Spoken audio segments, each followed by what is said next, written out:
और tribal community में जिन लोग हैं उन लोगों का इन अधिकारों के ऊपर कोई हस्तक्षेप नहीं होगा यूनियन सिविल कोड आए तो सेराइगुड़ी को निया होची वर्तमान भी आपण मानको बता देना चाहता हूं आपने आमी आपन सबाई के जानिए दीते चाहछि कि एखनो अवधि यूसीसी कोनो ड्राफ्टिंग होएनी प्रकार की ट्राइबल है उनमें से देखा जाता है कुछ जगह में बेटियों की कोई संपत्ति में राइट्स नहीं है, तो फिर उन लोगों के लिए सहूलियत हो जाएगी कि उन लोग मिनिमम ग्रेजुएशन तक जा सकते हैं। नमस्कार, जोहार, आप सभी को स्वागत करता हूं मैं नूरुल इस्लाम, नूर नॉलेज मयूरभंज को। आज की मुद्दा है यूनिफॉर्म सिविल कोड ट्राइबल की जिंदगी में क्या असर डालेगा और ट्राइबल लोगों को ट्राइबल लोग इसके बारे में क्या समझा रहे हैं और क्या मति भ्रम सोसाइटी के अंदर है कि जो यूसीसी कानून आया हुआ है ये सही मायने में क्या है। सरल भाषा रे मु आपण मानको सुनाइबा पई चेष्टा करिबी। बंगाली, हिंदी और ओडिया के अंदर सरल भाषा रे झारखंड, ओडिशा एवं बिहार और निकटवर्ती मयूरभंज निकटवर्ती इलाका रे जहां पर भी जोखाने जे आछे सबाइर जन्य सरल भाषा दिए आपना जन्य लिए आछि UCC uniform civil code.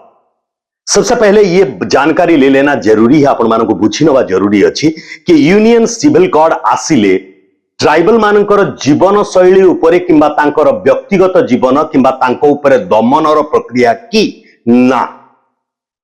Civil law अर्थ हैला को कहा सहित या अच्छी या पूर्वापर प्रसंग, इसके थोड़े आगे पीछे करके मैं आप लोगों को बता देना चाहता हूं। जब से संविधान बनी है और जिन लोगों ने यह संविधान को बनाने की सपना देखे हुए थे उन लोगों के अंदर ये यूनियन सिविल कोड भी एक सपना थी। जैसे कि आप सभी को मालूम है, आप समस्त जानते कि ओडिशा रे महिला सशक्तिकरण नाम रे भी गोटे प्रोग्राम चली। ये ओडिशा सरकार की एक बहुत बड़ी उपलब्धि है कि महिला सशक्तिकरण के ऊपर काम किए थे। यूनियन सिविल कोड को अगर आप लेके जा रहे हो तो ज्यादातर से बुद्धिजीवी और कानून के जानकार कहते हैं ये महिलाओं के लिए अपनी हक दिलाने के लिए ये एक कानून लाने का सुप्रीम कोर्ट की सिफारिश थी। आज से नहीं, स्वाधीनता से शुरू करके आज तक कोर्ट हमेशा सरकार को बोलते हुए आया है। क्लच नंबर संविधान के 44 में यह उज्जै रखा गया था कि सरकार और जनसाधारण मिलकर के ये कानून के ऊपर देखें। मैं वीडियो को लंबा बिल्कुल नहीं करूंगा, बिल्कुल करी नहीं वीडियो को लंबा, बिल्कुल आपण मान को बुझीबा लायक करके जाउची कि आपण माने द्वंद्व और दुविधा भितरे यूसीसी बाबत को यूनिफॉर्म सिविल कोड बाबत को रुहंतु नहीं। यह एक पर्सनल लॉ। पर्सनल लॉ रो अर्थ है व्यक्तिगत जो कानून अच्छी। केमिति व्यक्तिगत कानून? मो व्यक्तिगत कानून होची विवाह, मोर विवाह, मो छुआ पिला, मोर पैतृक संपत्ति उपरे राइट्स एवं जदि छुआ पिला हो नाहंती तो एडप्टेशन, काहारी को पौष पुत्र करिबा कि पौष पोषिबा पई पालन करिबा पई पिला एडप्ट करिबा, ए सबु जाति धर्मर निज निजर कानून रहिछि। जेमती कि मुस्लिम लॉ अनुसार जेमती कि 3 तलाक को गोटे वर्तमान क्रिमिनल एक्टिविटीज भीतर को नहीं नियाई। मुस्लिम पर्सनल लॉ रे 3 तलाक को ए मोदी गवर्नमेंट रो पूर्वरु 3 तलाक गोटे बहुत साधारण जिंस थिला एवं महिला माननकु तांकर राइट्स मिलु नथला। कुहा जाउची 3 तलाक कानून आनिला परे महिला माननकु, मुस्लिम महिला माननकु बहुत सशक्तिकरण दिया गला, तांकर राइट्स एवं तांको प्रति जो अवमानना थिला ताको बंद कर दिया गला। एबे आसंतु प्रश्न उठुची कि भारत वर्ष रे पूंजीकृत अछंती, भारत वर्ष में पूंजीकृत हैं जो संविधान में मान्यता दिया हुआ है 705 प्रकार के ट्राइबलों को। हर एक ट्राइबल की इस पर्सनल लॉ शादी ब्याह से जुड़ा हुआ, संपत्ति का बंटवारे से जुड़ा हुआ, बच्चों के अधिकार से जुड़ा हुआ और शादी के लिए जो सारी कानून हर कोर्ट में अलग अलग रहती थी। जब ये कोर्ट तक आता था, माझी हड़म या गांव के अंदर से जो विचार नहीं हो पा रहा था और कोर्ट तक आता था, उसे कंप्लेन केस फैमिली कोर्ट के अंदर लिया जाता था और सिविल के दायरे के अंदर उसके विचार किया जाता था। तो विभिन्न प्रजाति के विभिन्न प्रकार की इश्यूज आया करते थे। जैसे आप लोगों को मालूम है, एक प्रजाति ट्राइबल है जिसमें संपत्ति का बंटवारा वैसा होता है जो घर की सबसे छोटी बेटी होती है उसे संपत्ति दिया होता है।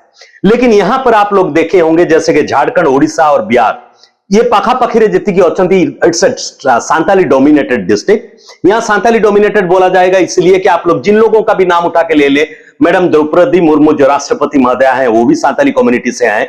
अगर आप आ जाते हैं 9th पोजीशन में सीजी मुर्मू जो हैं ओबीसी एजीआईएस ऑफिसर जो हैं वो सांताली कम्युनिटी से हैं, हेमंत सोरेन से लेकर के शिबू सोरेन, और ओडिशा के जो सारी मंत्री हैं, सानंद मारांडी हो जाए, उपवाचस्पति वो हो जाएं, या फिर शिक्षा मंत्री जी हो जाएं, ये सारी जितनी मंत्रिमंडल है वहां पर सांताली लोगों की दबदबा ज्यादा है।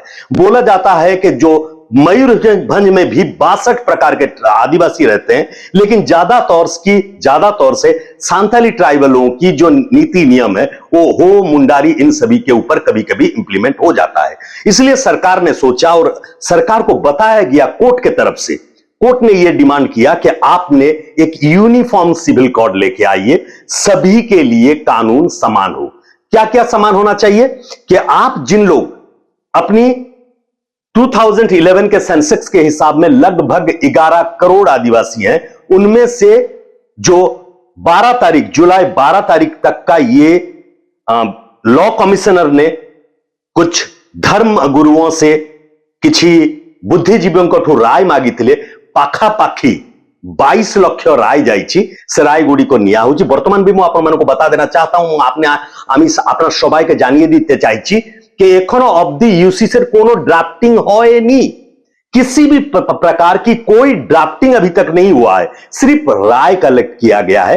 2024 के इलेक्शन है, इसे आंख में रखते हुए हो हल्ला हंगामा हर कम्युनिटी से शुरू हो रहा है कि इसे एक राष्ट्र परिवर्तन करने के लिए या आगे आने वाले निर्वाचन को आंख में रख करके ये सारी हो हल्ला हो रहा है, ऐसे लोग कहते हैं। लेकिन उस पर ना जाते हुए अगर अब हम लोग यूनियन सिविल कोड को समझने की कोशिश करेंगे तो एक महिला अगर शादी होने के बाद कोई भी मुस्लिम कम्युनिटी में आप लेते हो तो उसको 3 तलाक देने के बाद वो चली जाती थी, उसको सिर्फ महरम दिया जाता था, उसकी अपने पिताजी के घर से हिस्सा जो मिलती थी वो कम बेटी होती थी, इसलिए उसको हिस्सा कम मिलती थी।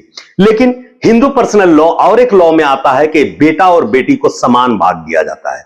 लेकिन फिर भी अगर आप आते हो ट्राइबल कम्युनिटी के अंदर, वहां पर ही देखा जाता है कुछ ट्राइबल हैं, जो प्रकार की ट्राइबल है उनमें से देखा जाता है कुछ जगह में बेटियों की कोई संपत्ति में राइट्स नहीं है। ये सब उलझने जब केस जाती है कोर्ट को, तो कोर्ट में इस तरह का केस की भरमार हो जाता है। विचार करने के लिए विचारपतियों को बहुत समय में कंफ्यूज होना पड़ता है कि किस ट्राइबल से कौन है, किस धर्म से कौन है, जैन धर्म से कौन है, उसकी शादी की कानून क्या है, उसकी धर्म की कानून क्या है। नहीं, अब बोला जाता है कि देश को आगे बढ़ने जा रहे हैं हम, अगर मोबाइल के जरिए यूट्यूब के जरिए खबर प्रसारण कर पा रहे हैं, हम लोग फ्लाइट में उड़ पा रहे हैं, हम लोग ट्रेन में जा पा रहे हैं, हम लोगों को इतनी सहूलियतें दे दिया गया है कि अगर +2 के एग्जाम के बाद जो रिजल्ट आया है वहां पर ही अगर जनरल कास्ट की एक लड़की है और 500 नंबर रखी है, उसको उस तरह का कॉलेज नहीं मिल पा रहा है जहां मेरे ट्राइबल बहनों के पास 180 200 जस्ट पास भी उनको बड़ी कॉलेज मिल रहा है। इस तरह के माहौल में बच्चियों के लिए, खास तौर से बेटियों के लिए और ट्राइबल कम्युनिटी में जिन लोग हैं उन लोगों का इन अधिकारों के ऊपर कोई हस्तक्षेप नहीं होगा यूनियन सिविल कोड आए तो। जितनी ट्राइबल कानून अपनी पेशा के ऊपर भी इसकी किसी भी तरह की कुछ नहीं होगा। ये एडवोकेट बोल रहे हैं, जो सरकारी एडवोकेट हैं बारीपदा के, मैं उनकी बाइट्स नहीं देना चाहता हूं इसलिए कि लंबा हो जाएगा, वो ओडिया में बोले। जो सारांश है वो मेरे पास है, ये सारांश के हिसाब से ये है कि कोई भी सांताली के जो लॉ हैं जो आप लोगों के अंदर है उसमें नहीं है। बस 4 चीजों को देखा जा रहा है कि आप शादी जो करेंगे सब एक ही शादी करेंगे, दूसरा शादी के लिए फिर ड्राफ्टिंग होगी, किस हालत में एक आदमी दूसरा शादी कर सकता है। 3 नंबर आता है कि लड़कियां जो हैं उनको अपनी पैतृक संपत्ति से हिस्सा बरोबर, जो हिंदू को मिलेगा वही मुस्लिम को मिलेगा, वही सांताली को मिलेगा, वही हो को मिलेगा, वही मुंडा को मिलेगा। फिर तीसरा आता है गोद लेना, एडॉप्टेशन के लिए। एडॉप्टेशन अगर किसी का बच्चा नहीं हो रहा है तो किस हालत में, किस कानून में, किस तरह जाकर के एडॉप्ट कर सकती है। इस्लाम में एडॉप्टेशन नहीं था, लेकिन कानून आने के बाद इस्लाम औरत भी एडॉप्ट कर सकती है कानूनी तौर से। इसलिए पूरी बहु प्रतिभा में, बहु जाति बहु भाषा में जो भारतवर्ष है उसकी ये जो चैप्टर है, इसको यूनियन सिविल कोड जो पर्सनल लॉ है, इस पर्सनल लॉ को एक का तरह लाने के लिए ये सिर्फ मांगा गया है। लॉ कमिश्नर 22वां लॉ कमिश्नर अब इस पर्सनल लॉ पे मांगे हैं। वोटर का आईडी कार्ड में जो वोटर है, इस देश की नागरिक है, उसके लिए पर्सनल लॉ एक जैसा होगी। एक बात आप लोगों को यहां बोल देना चाहता हूं, जो पार्लियामेंट्री बॉडी है वहां पर ही बीजेपी के बहुत बड़े लीडर जिनको सुशील मोदी बोला जाता है, उन्होंने पार्लियामेंटरी हैं और वो पार्लियामेंट्री कमेटी के अंदर में वो एक सदस्य हैं, उनको चेयरपर्सन बोला जाता है। उनकी कहना है कि कानून को उस तरह बनाया जाए, एमिति कानूनटा को तैयारी करा जाऊ जो ट्राइबल मानों को ऊपर यार कौन सी प्रभाव न पड़ू।